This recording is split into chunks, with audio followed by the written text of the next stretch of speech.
This is the New England Journal of Medicine COVID-19 update for April 7th, 2021. I'm Stephen Morrissey, managing editor of the journal, and I'm talking with Eric Rubin, editor-in-chief, and Lindsey Baden, deputy editor. Eric and Lindsey, this week we've published several articles on antibody responses to both natural infection and vaccination. Before we get into the details of those studies, what do we know about antibodies and what do we learn from antibodies? Well, we know a fair amount about antibodies that are elicited by either infection or vaccines. And that's simply because they're very easy to measure. So they're the simplest way we have of measuring immune responses. The assays are fairly simple. They can be standardized, so they can be compared across labs, although, quite honestly, that really hasn't happened for COVID 19 all that much. And most of the in vitro data we have on immune responses has come from antibody studies. And for many viral infections, antibodies are protective. So it's very plausible that they're an important part of immunity against SARS-CoV-2. But here's where it gets complicated. We know that both natural infection and vaccines induce some protection against COVID 19. And we know that both induce antibodies. And therefore, it's certainly possible that antibodies are what provides protection in both circumstances. But it may be more than that. For example, natural infection might induce protective antibodies, but vaccines do not, or vice versa, or there's some mixture of antibody and other mechanisms which altogether give you the kinds of protection that you're seeing. And we know that both natural infection and at least most of the vaccines induce T cell mediated immunity, which is also important in many viral infections. So we just don't know how each contributes to protection.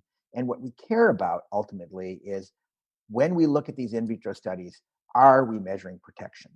It gets even a little more complicated than that because there are many assays for antibody function. You can, for example, measure binding, or you can measure neutralization of the virus in multiple ways. So we don't know which ones correlate with protections, if any of them do. And the results of those assays vary among them. And when we look at different studies, they're often using different assays. So it's a little bit difficult to compare from study to study. Boy, Eric, you've framed a very large amount of immunology, host response, viral targets, and how do we decipher what protection is in your framing of the current state of affairs? I mean, I think that the antibodies are attractive, as you mentioned, for a couple of reasons. As you said, they're easy to measure. Collecting samples, serum plasma is much easier to collect and store than PBMCs or cells, which are much more labor intensive. And then the assays to determine what the immune targets are easier to be done, as you imply, for the humoral side of the house than the cellular side. So there are some technical issues as to what's assessed. But there are also other differences in terms of targets, and the issue of natural infection versus vaccine. With vaccines, as we all know, the spike protein is a important target because that is been identified as conserved, it's exposed, it's necessary for host cell engagement.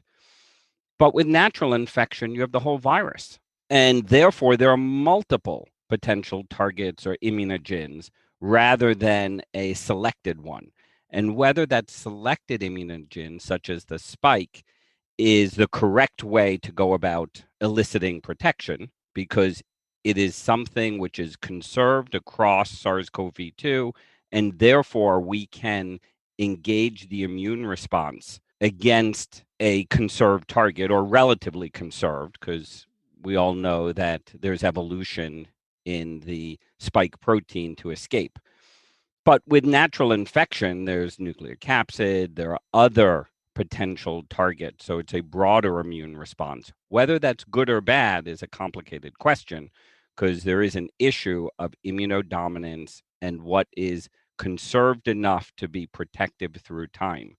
So there is a lot of biology woven into how we think about what we measure, what protection is, and differences between natural infection versus vaccine elicited immune responses. So very interesting area, but many layers to dissect as we think about the benefits of vaccination and how we understand how best to exploit that technology. Now, that being said, it's also important to say that there's a very good chance that this is a bit simpler than we're making it out to be. It could very well be that high titers of antibodies do both correlate with protection and perhaps are the mechanism of protection. So it's not unreasonable to be measuring these things, not unreasonable at all. We just have to be careful when we interpret these. So, given all of those caveats, what did we learn this week about, first, the antibodies that are induced by natural infection? Steve, we've heard quite a bit about viral variants and how people who've been previously infected with older strains of the virus still seem to be susceptible to a second infection with a viral variant. And this is particularly true for B1351, the variant first reported from South Africa. But what about the reverse? If you're infected with B1351, are you susceptible to infection with other variants, with the older viruses? It's difficult to ask that question clinically because in places where B1351 is very common, like South Africa, it's essentially taken over the entire population of virus. So we're not really seeing any infections by those older strains. But you can ask about antibodies and whether or not the antibodies induced by infection with the various strains will bind to or neutralize the older strains and vice versa. So a group of South African scientists did just that. They looked at serum derived from patients infected with either the original strain or B1351 and tested their ability to neutralize the original virus and B1351 and another variant. They found that most sera from patients with the original virus could neutralize B1351, albeit much less well than the original virus. But the other way around was better. Sera from 53 out of 57 patients infected with B1351 could neutralize the original virus, and most could do it more strongly than the converse experiment.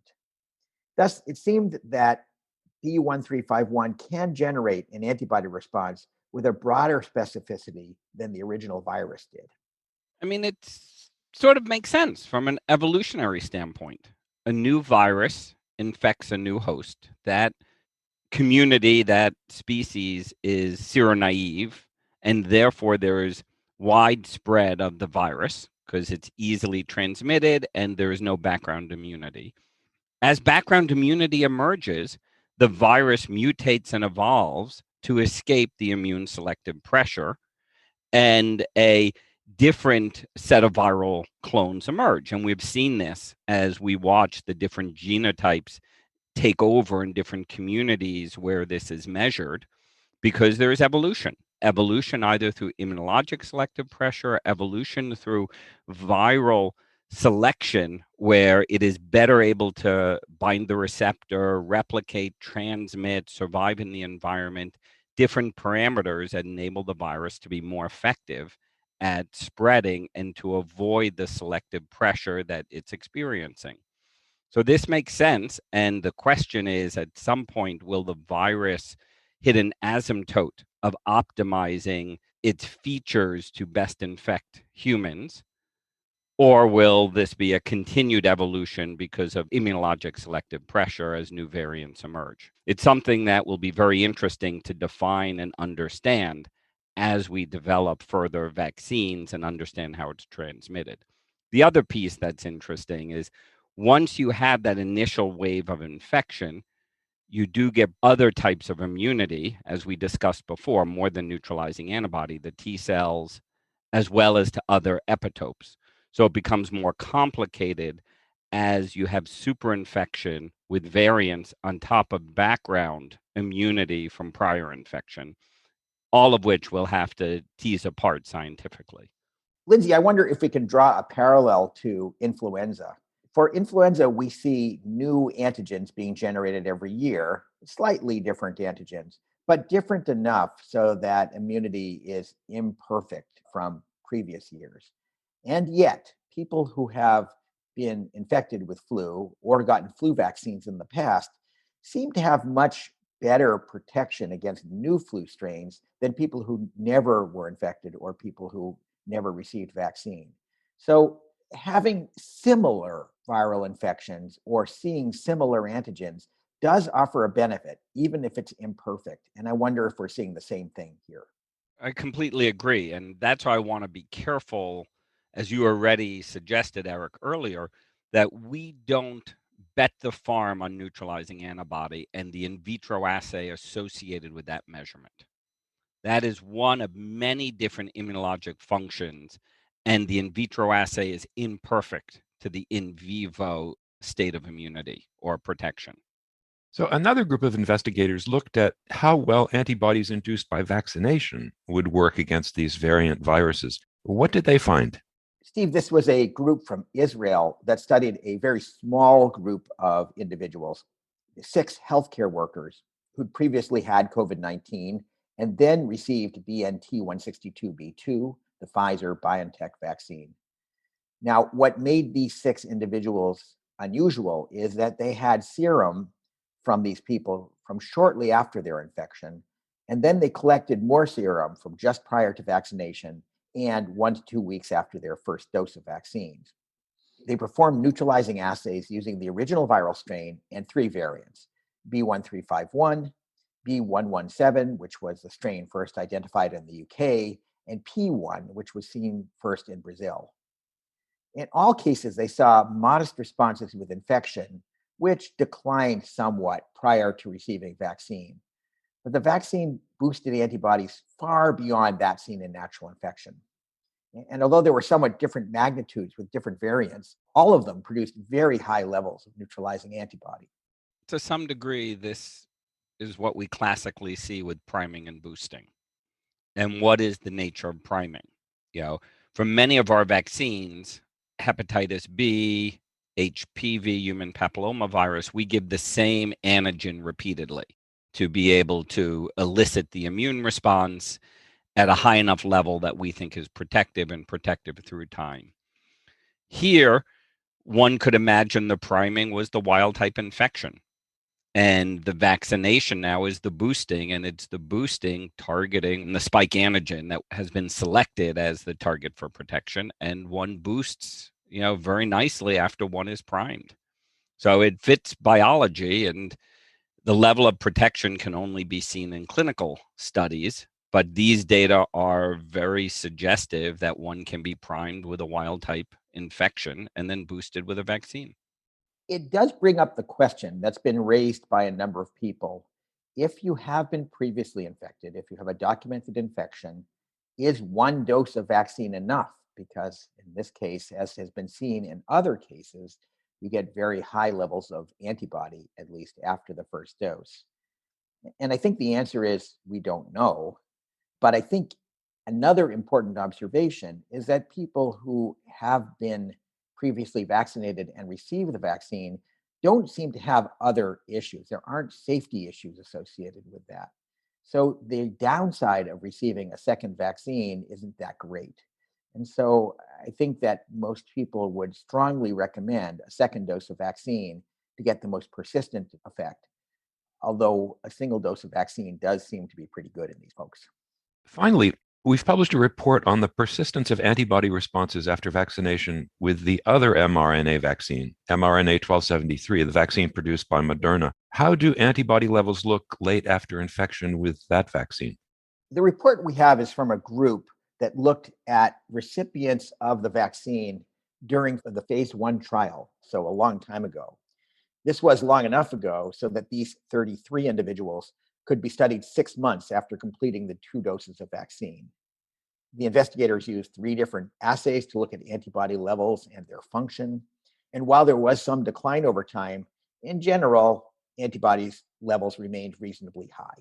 Of course, I'll go right back to the beginning and reiterate the concern that we don't know what these numbers mean. But overall, they're pretty reassuring. It's important to keep in mind that infection would also likely induce a rapid burst of antibody production, similar to that seen in the study we just discussed, where infection was followed by vaccination. Thus, it's not clear that high antibody levels are necessary for protection. the ability to rapidly produce antibodies in response to infection might be equally or even more important for protection. I think these data remind us that SARS-CoV-2 has been in the human population for 15 months. Therefore, durability of the immune response beyond that cannot be known with wild type infection. And obviously, we have less durable data for vaccine elicited immune responses. But what these data do show us is as we follow the vanguard of individuals who are vaccinated earliest, and this has been seen both with the BNT162b2 as well as the mRNA 1273, the Pfizer and Moderna vaccines, that as we continue to monitor the vanguard of individuals, the immune responses persist. And I think that's encouraging that the biology fits what we would expect, but we can now see that through measured response versus what we would intuit. Of course, what we'll need to learn is, do these responses need to be boosted because we want them higher? Do they need to be boosted because we want to broaden the immune response against variants? Many more questions will emerge. But as we monitor the vanguard of individuals, it is reassuring to see data that makes sense, that we would expect, and that fits with what we think is longer term protection. I also think it's important to recognize how far we've come in our understanding. And that's been aided tremendously by the success of vaccination. It's important to remember that when we started all of this, we didn't know that it was possible to get a protective immune response against these sorts of viruses. We just didn't have any examples of that. We do have the distantly related alpha coronaviruses, which cause essentially common colds. And it's been very difficult to elicit lasting immunity to these sorts of viruses. And so there was a strain of thought that said, we'll never be able to make a vaccine. We're so far beyond that now. What it looks like is that immunity works. It works both from natural infection and from vaccines, that our vaccines actually induce a better immune response and a more robust immune response and more protective immune response than natural infection does, which is not always the case. And information like this suggests that the immune responses are going to persist in a way that we'd expect these to. As Lindsey just pointed out, this is exactly as expected for this kind of immune response. And so what that likely means, and now I'm going to speculate a little, is that immunity is pretty good. It's not going to require constant boosting to get it, because that's not what we do for other infections. We boost rarely in adults for other infections. And that if it weren't for the fact that there is variation going on among the viruses, we are doing pretty well. Now, of course, it's possible we might have to boost in order to produce adequate immune responses to viral variants that might emerge. But this is now fitting into a more normal paradigm of vaccine development. I think what this means is that the lessons we've learned from other infections really do apply to this infection, and that we probably are going to be able to generalize quite a bit from those lessons. And I just want to reinforce one of your comments earlier, Eric. We don't know that the antibody or the neutralizing antibody response is the correlate of protection or the mechanism of protection. By priming the immune system and having broad-based primed immune response, that may be adequate to prevent severe illness when re-challenged with wild-type virus and even evolving and mutating wild-type virus. We don't know, but it is very encouraging that vaccines are able to elicit protection that is measurable and meaningful. Thank you, Lindsey. Thank you, Eric.